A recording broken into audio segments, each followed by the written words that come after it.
Hello everybody. Today I've got what I believe is the best single thrift score I've ever witnessed one person collect in one shot. This is amazing. It's a dozen unworn vintage NOS new old stock shoes. Okay, so let's go. Hello everybody, it's Robert Powers. 4.5 out of 5. My shoe collection. These are made of shell Cordovan. Can you tell the difference? Now here they are finished up. I'm not a professional. Look how tight this is though. Very clearly here, I just cut the thread in half. Look at that. See? And here they are, all finished up. Hello everybody, I'm here with Ryan Iorio. I met Ryan on the Alan Edmonds Enthusiast Facebook group where we're on, where it kind of makes you feel normal for being a shoe nut, and some of these things where your family and friends maybe get sick of posting shoe stuff. Here where like it's normal. And I don't know, this is for sure the best, most amazing thrift find I've ever witnessed myself. And I can safely say in one stop, you have found a better jackpot than I've accumulated piece by piece in 3 years of searching, right? So Ryan, you wanna before you start diving into what we've got here, we're gonna look at, I think we've got what, 12 pairs of shoes here we're gonna see? We sure do, yeah. Okay, you want to tell us a little bit about your level of interest in shoes and where these came up first? Sure. I started becoming interested in good dress shoes, quality dress shoes, when I graduated from college and I started being in the business world. And I found out quickly that I was hard on shoes, number one, and I wanted something that would last, but also something that looked good. And I think my first pair of good quality dress shoes was actually a Johnston & Murphy. I have a couple here. They are vintage for sure, but I started there, and then I just kind of kept branching out, and I heard about the name Alan Edmonds, and ultimately, I don't want to get ahead of myself, but I found a pair of Alan Edmonds Berwicks on Facebook Marketplace, reached out to the lady who was selling them, and she turned out to have many pairs, as we'll look at here in a minute. Amazing find. Facebook Marketplace, that's interesting because you can find something anywhere, but I mean, that's not the first place I would go to find good stuff. It seems like it's mostly like rubber soled $40 Johnston & Murphys, you know what I mean, that are half worn is what you get on Facebook Marketplace. So sure. And after I started, after I was fortunate enough to find these shoes, I've looked again, and I have not found really anything of great quality there, to be candid. So. And I think we're going to go from least interesting to most interesting. So I think there's going to be a build up here a little bit, right? Because I about freaked out when you said, like, the last one we're going to look at, I about freaked out at what you found. So tell us, what else is, from what we've gone over, what else is special about these shoes? You want to start with the first one, or just tell us in general what's special and then dive into it? Well, I think it's important. That's a great question. I think it's important as we look at these to remember that they came from someone. They came from someone who had a great interest in shoes. And when I got this Bostonian long wing that we're going to look at in the mail, it came with a handwritten receipt from a clothier and shoe company in New York, and it had, I'll say, Mr. Frederick, his name. That's what I'll call him for this piece. It had his name written on there, and I was interested enough to look him up and found his obituary, and he had just recently passed away. And I saw his daughter's name, and I actually wrote her a Facebook message and told her that I thought I was the owner of her late father's shoes. And while I got a little bit of pushback from some friends, and they thought it was a little strange, she actually responded to me, and she said, "That's awesome. That's awesome." She responded. Yeah, she sure did, and she said she was thrilled to know that they landed in good hands. It turns out that he actually went to Harvard. He was a lawyer, an attorney. And she said that he grew up in the Depression, and he cared about three things most importantly in his family: books and shoes. So these are very special shoes, all of them belonging to Mr. Frederick, as I say. So great story, absolutely. Let's go ahead and see the first one then. You want to start with the Johnston & Murphy or the Bostonian? Either one. Yeah, we'll start with the Johnston & Murphy. This is just a little tasseled loafer. It's nothing great special, but it's, again, all of these shoes are completely unworn, all vintage. You can see that sole and the stitching, and then of course insole. I love that logo. Let's see if I get in the light there. Aristocrat. Now, this, did you just say they're all unworn? Yes, every one of them. They've never And been worn. what size are these? These are all 15B. Yeah, I mean, you realize like size 16, I think 15 or 16 is the largest like Allen Edmond makes in some of the years. I don't know their whole lineup, but 15B is in Bravo. Yes, yeah. He had a narrow foot, and it kind of helps me out a little bit because I can wear a 14 or 15, but the B actually helps me out. And every one of them, I was fortunate enough they fit. Oh my gosh, dude, that is nuts. And they're all unworn like that. Yes, yes. That's nuts. I mean, any one of these is probably video worthy by in and of himself. And the beautiful Johnston Murphy logo. Wow, I mean, that's not like the most gorgeous, like I wouldn't, spend a few $100 on that style, but wow, okay. What do you got? Certainly dated. And what do you got next? This is something a little similar. I think you may have called it a single buckle. I don't know if it would be a monk strap or not, but again, pretty dated. I think it's from the late 70s. Again, unworn, in vintage condition, in great condition, and again the same logo on the footsole, on the footbed. Do you have something like a dollar bill or something that like a common item that you could hold up next to that to show the size of a size 15 shoe?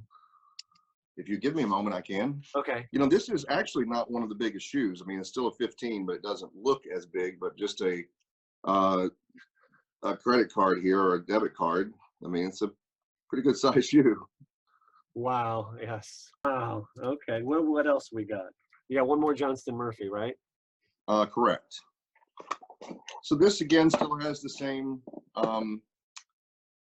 logo in the interior and Aristocraft Johnston & Murphy. Not sure of the dating on this one, but it's just a long wing tip loafer, tasseled loafer. And again, as you see here, it is a long wing tasseled loafer. Really beautiful shoe. And of course, the inside, here's the sole bed or footbed, if you will. Aristocraft. And we can see some of that stitch density that we were talking about. Certainly not as pretty as some of the Allen Edmonds, but certainly not as pretty as some of the Allen Edmonds shoes, but still a very nice shoe to come across. It's never been worn in all those years. So pretty neat little shoe. Okay. All right. Next. Yeah. Next, we have actually the shoe that came with the handwritten receipt, and had it not been for this shoe, I don't know that I would have known that Mr. Frederick owned all of these shoes. So this is just a Bostonian long wingtip. And one of the interesting things about this is it does have a V-cleat in it on the sole. Oh, yes. Beautiful V-cleat heel. And that was very common in that era, like this I don't know when they started doing that 60s, but through definitely the 70s and the 80s, that was very common. Florsheim was well known. But if you go back to the heel, the bottom of the heel, are those like a brass? It's hard to tell in the video. Are they brass nails? They look like it. That's exactly what they look like. Wow. Yeah. And this is definitely steel, the V-cleat. Yeah. I've heard they're going to be quite slippery. I've heard them called suicide heels. Yeah, it's a piece of art. Look at that thing. And if you look at the upper two, the stitch density and like how they have that stitching runs right up next to the pinking on the wing itself. The pinking is the sawtooth. It's just so well done, so well constructed. The density, and again, like the Johnston & Murphys, but even more so, I think if you look at the heel, or the sole, I'm sorry, back to the bottom of the sole, look at that stitch density is still pretty high. Like the stitches per inch. Gorgeous. Great piece of work, great piece of art. Now, Bostonian, used to make some really nice quality shoes. Today, they're owned by Clark's. I mean, even into the 2000s, 90s and 2000s of quality. But if you get the made in USA Bostonians, I have a whole video on thrifting Bostonian shoes. If you get the made in USA Bostonians, you got some good stuff, So, okay. And we still got a bunch more to go. What do you have next? Yeah, we're actually crossing over now we did 3 Johnston & Murphys, a Bostonian. Now here on out, it's all going to be Allen Edmonds shoes and vintage Allen Edmonds shoes at that. Yeah, so the next shoe is going to be an Allen Edmonds Saratoga, and I think it's a Merlot color. and we looked at the dating of this shoe. So it's a beautiful shoe. It's been unworn, tasseled Saratoga and Merlot. But when we look at the sole, the logo there has changed from some of the other ones that we'll look at actually. And I think you told me that this is dated from 83 and above, correct? Yes. I did a dating Allen Edmonds video. I looked through all on the website, internet, what is it, issuu.com. But anyway, they show every Allen Edmonds. From what I could figure out, that logo, the all caps logo, that is different than the current logo. It's similar to the current logo, but I call that the all caps logo is 83 to 88 as near as I can figure. And then you want to show the model number? Do you want to show that printing on the side of the? Sure. Flip it around there. Okay. So what you see there, if you guys can see, COMB, to the, let's see, left of that, 8773 is the model number, I believe. 15 you see on the top left, and then you see 15 is the size, B is the width. Then if we see the number to the right of the word comb, which is combination last, 5242. So what that means is that shoe was made in the 52nd week of the year. So the very last week of the year, on the 4th day, and the year ends in 2. So we know that that shoe was made in a year ending in 2, and that logo was only used in the years of, what did I just say, 80, well, I don't know, that doesn't work, 83? So that must be a 1982 model. I believe you're right. So maybe it was late 82, not early 83 they started that logo. I think that's right. I apologize.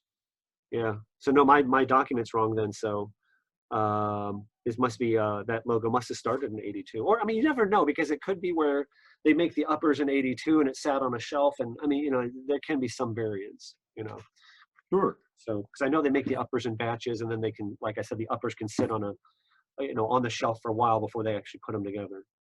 And so, yeah. Another thing you'll see that era, the 82, 83 to 88, if you go back to the insole logo, Sure.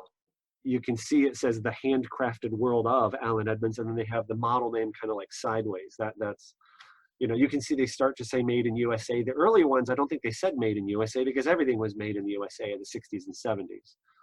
Then that started to become in the 80s a bigger deal, I guess. So, but look at that, completely unworn.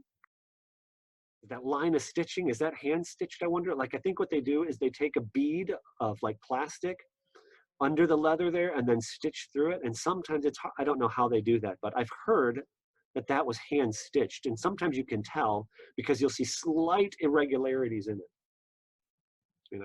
A beautiful shoe for sure. Yeah. Wow. This vamp is so high. I hope it feels good when I wear it, if I ever am brave enough to wear it. Wow.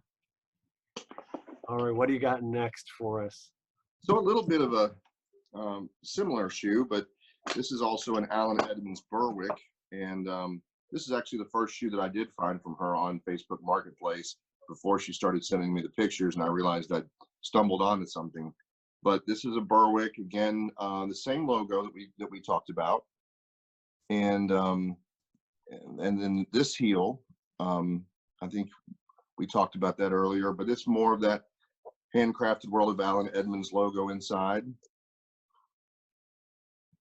And what does the date code on that one tell us? This one is 0815, so we think that's 85. 85, yeah. Wow. Nice. I don't think a long wing ever goes out of style. Some people don't like tassels on loafers, but I would totally wear that. Oh yeah, it's a beautiful shoe for sure. Unbelievable that these made it all that time without. I mean, that's literally never once touched pavement. I mean, the first time you stand on pavement, that sole won't look like that anymore. Yeah. Yeah. Trust me, I've been trying to play that scenario out in my head. It's not going to be easy. Well, that's another nice thing about doing a video like this is we can capture this, and you know what I mean? You can go back and say, hey, let me show you. It won't just be a memory. So, yeah. Well, now we're taking a step back quite significantly, we think, here. This is an Allen Edmonds Milan, and it certainly looks a little dated, but that's part of its character. And a single monk strap. And now when we look in the interior and the outside logos, we'll see that it's changed now. And we think, yep. That's the 1963 to 82 logo with the, you know, A and the E in a bigger font. Yep. And the logo on the heel has changed. Mhm. You see it this way, right? Yep. And then we see for the first time in this group of shoes, the Allen Edmonds Ostendo cushioned heel. I think you'll be able to see that there. Yep. I've seen that too on that era. Yep. Absolutely. And what does a date code on that one tell us? Yeah, this one is 1438. I hope you'll be able to see it. So then 8, and then we did a little bit of homework on that one. So that means 68 or 78. Can't be 88, right? Correct. Either 68 or 78, and I believe we looked up the model numbers, and that didn't. I don't think they made it in 68. It means it has to be a 78. Yeah. So And I did see it in the catalog in 78. So that makes that shoe what, 42 years old? right. And has never touched pavement. That's awesome. Never touched pavement. And I also should add that none of these shoes, Bob, you know, I bought some leather conditioner in the form of Saphir Renovateur. None of these shoes have been worked on yet, if you will. Something I can't wait to do, but this is original. This is how they've been preserved all those years. So it's just unbelievable. So they haven't even been polished. No. I mean, unless maybe he polished and put them up, but they don't. They look like they just rolled off of the factory. You know, it looks like you just pulled them out of the. By the way, don't you have some of the boxes? I do, absolutely. Oh man. We'll start with some of the older ones. I shared with you the Berwick, which was that long wing tasseled loafer, the black one. It actually came in this box, and you'll see how old this is. Look at that. That's amazing. This is like when they, do you remember when they dug up that time vault? I forget where it was. It was supposed to have a 1950s car in it, but it was full of water. Except like, this is like that, except everything's coming out new, you know? Did pretty well, actually. Yeah. This is a Johnston and Murphy box that one of the black tasseled loafers came in. So again, very, very dated. They don't look like that anymore. And then we'll save one of the last ones for this last box for one of the last shoes we're gonna cover. Okay. All right. We should be getting a little more interesting now. What do we got next? I know what the last one is, and I got a brief glimpse of it. But anyway, keep going. Sure. So now we're on to what I've been told is a flagship of Allen Edmonds products, and it's the Leeds. And it does have that double oak sole.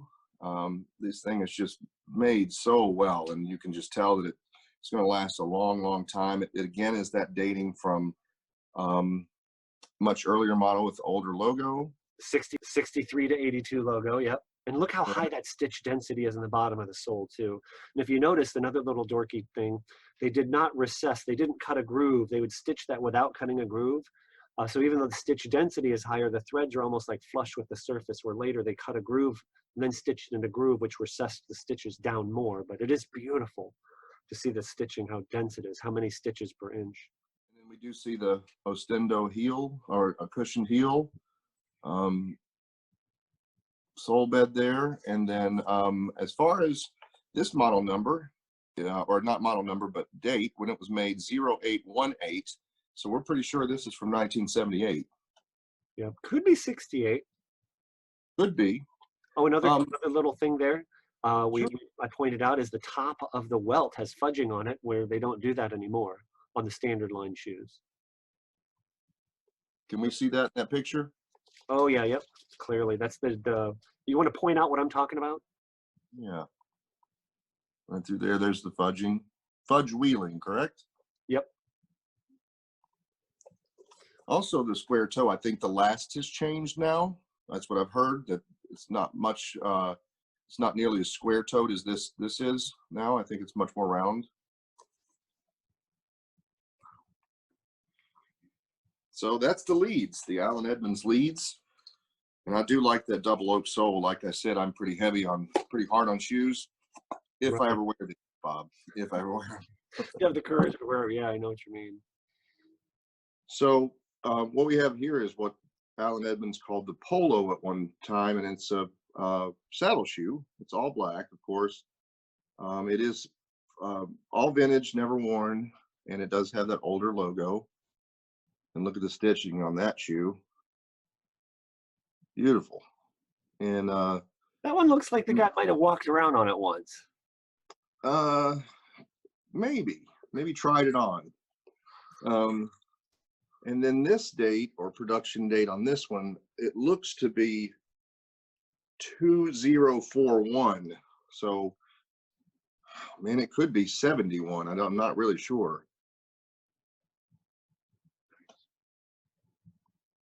And then it has the Ostendo cushion heel.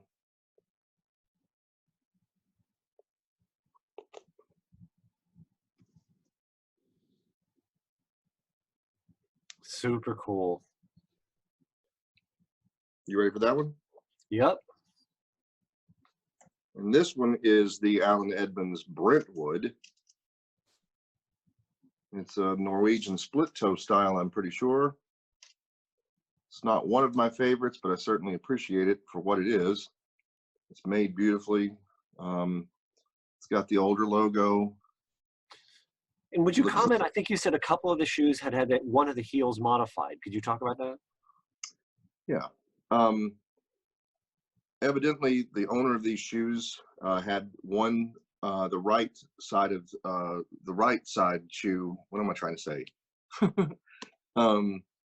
Evidently, the owner who had these shoes had the right shoe modified on some of them, not all of them. You can see that this heel is a little lifted, but I've talked to a cobbler and it's very simple and just taking the heel off, taking the middle part out and putting the heel back on so it won't damage the shoe. But it looks like this one has a date of 0330, so potentially 1980, which probably makes sense when we look at the logo here. I'll have it upside down. Yeah, there we go. And again, Norwegian split toe, not crazy about it, but I appreciate it for what it is. And it's lasted all these years. And I don't think it's ever been worn.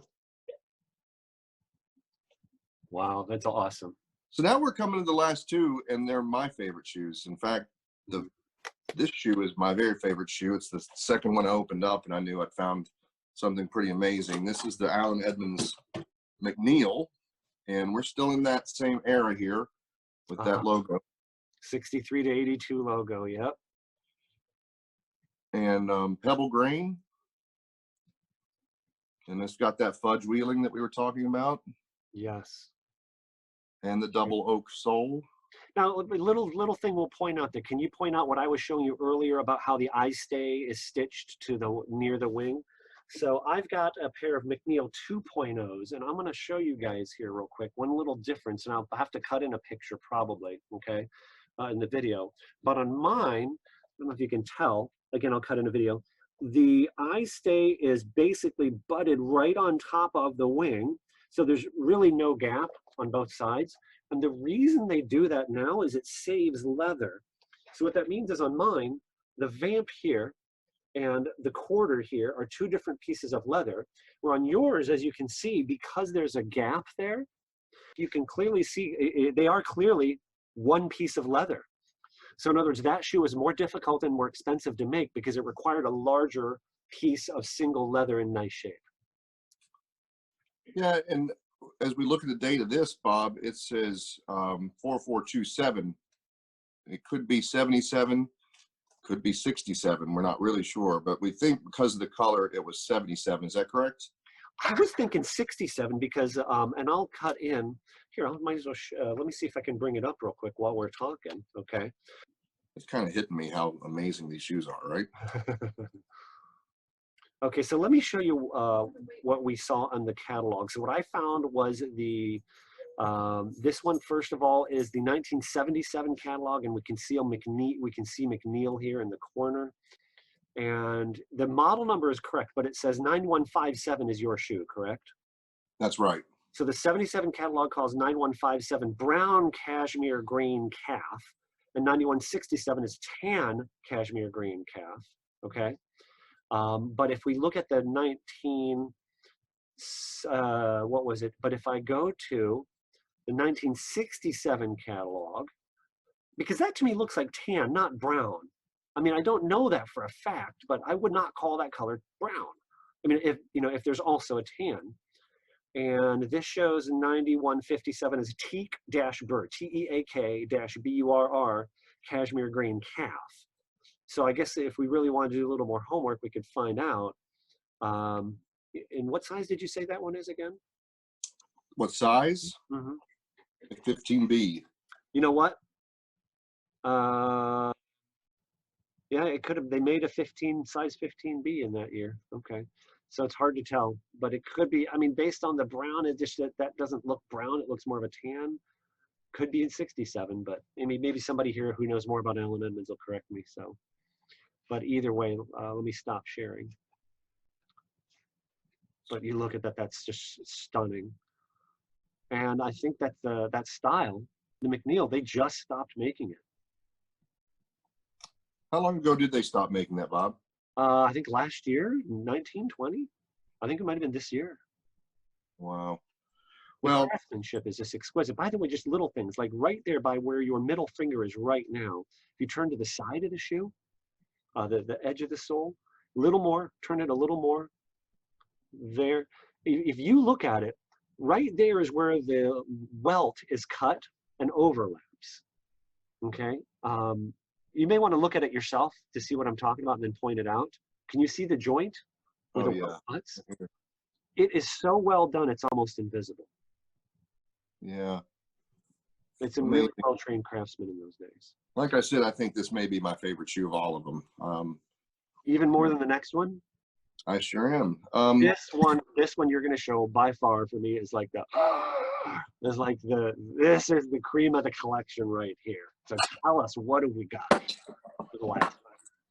Well, when I didn't know initially, other than the fact that I thought it could be something special. I knew it was a beautiful shoe. It is, again, a McNeil. It is a little bit newer model, but when I turned over and I saw the sole, I knew that I had something that was pretty spectacular. Genuine shell Cordovan. That is a shell Cordovan McNeil. I think that is the ultimate Allen Edmonds shoe in a way right there. And the ultimate color too. I hate it when you not hate it, but like I would turn it down. I don't have any shell Cordovan shoes, but man, you get a black shell Cordovan, it's like, why? But that is the, if you guys don't know, that shoe, they just stopped making it. It was what, $695. Correct. Shell Cordovan, I have 2 other videos on it. I'll link them below.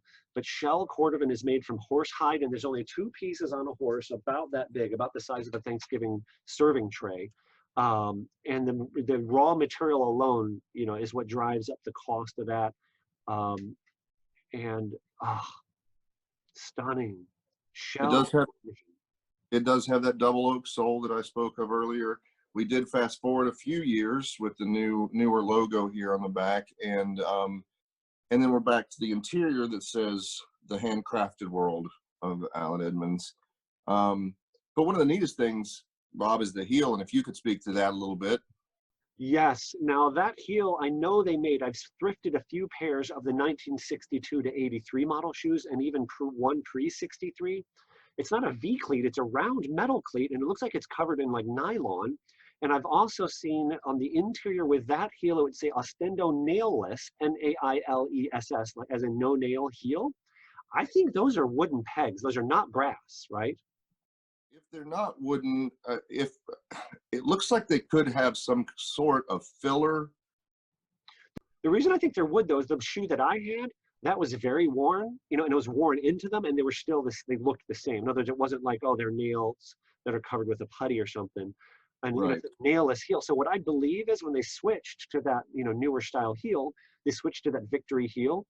And then I believe they kept the older style. My theory is they kept that older style of heel, which was the normal heel in the 60s would now be the upgraded version because it's more labor intensive instead of just slapping on a layer of rubber. And that's like what you see today when you get the shell Cordovan models. Today, what you do is you get the, quarter rubber leather combo heel with the nails in it, the brass nails in it today.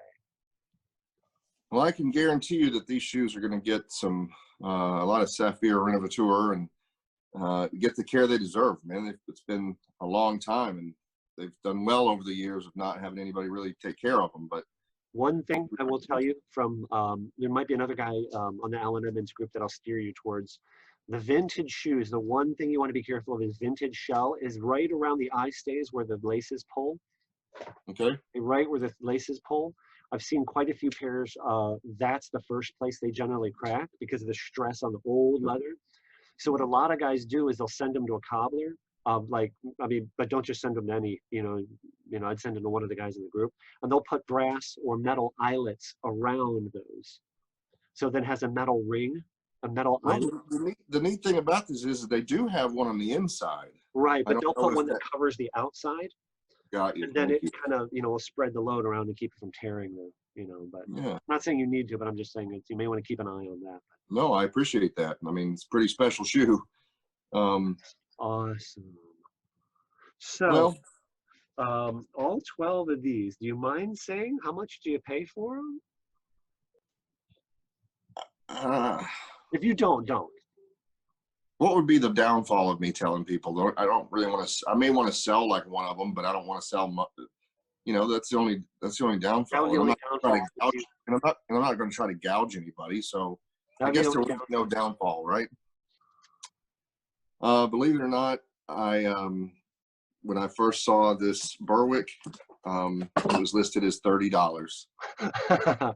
Yeah. $30. And when she continued to send me pictures, I said, "How much for that shoe?" She said, "The same, $30." So every single pair of shoes here, I paid $30 a pair for. Wow. Should give you any discount on the whole batch, or was it 30 times? No, it was just what it was. And I frankly, I was very blessed. And I said, Yeah. I would. Yeah, I'd probably be the same way. I'm like, I'm not going to try and yeah, gouge you down on it. Wow. yeah, absolutely. So it's 3 times 10 is 300. It's like $360. Yeah, I haven't done the math actually, but that sounds about right. You can't get that shoe you're holding for $360. Yeah. Dang. It's been an amazing find. I really, it sinks in every day when I look at them.